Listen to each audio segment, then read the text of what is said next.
الله أكبر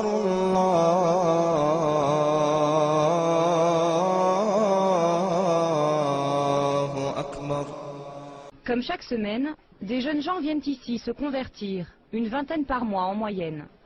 C'est le cas de cette jeune femme en voile gris. Cette Française de 24 ans est vendeuse dans un magasin de chaussures. Elle s'appelle Christelle pour quelques minutes encore, puis elle se fera appeler Shaynez. Ces femmes voilées ne sont pas toutes des musulmanes d'origine.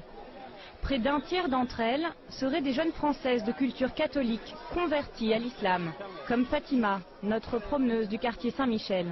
Elle s'appelle en fait Aurélie. Voilà. Je suis française d'origine française. Et je suis convertie dans ma famille, personne n'est musulman.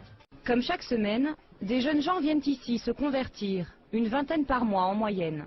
Je vais vous ramener un micro, d'accord? Et on va parler à distance. D'accord. Ok? Dans l'islam, la conversion ne prend pas plus d'1 minute. Il suffit de réciter la profession de foi. Ashhadu Ashhadu an la Allah ilaha ilaha illallah illallah wa ashhadu ashhadu anna anna Muhammadan Muhammadan Rasulullah. Rasulullah.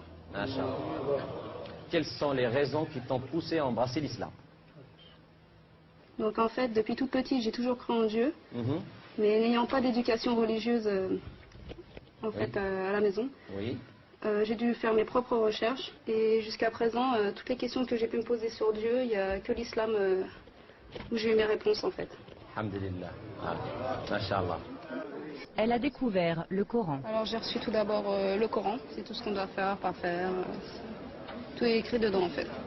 Vous l'avez déjà lu? Oui, 3 fois. Oui.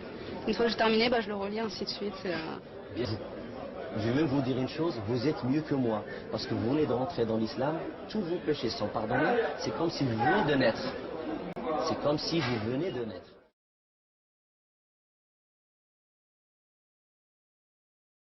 Aurélie, cette jeune Française de 20 ans. Aurélie semble heureuse. Il faut dire qu'elle a choisi ce mode de vie. Interdire quelqu'un de s'habiller comme il veut, interdire quelqu'un de rester chaste et de se préserver, c'est aussi barbare que ce que disent les gens qui disent que nous, on nous oblige et que notre voile fait du mal, alors qu'il fait du mal à personne.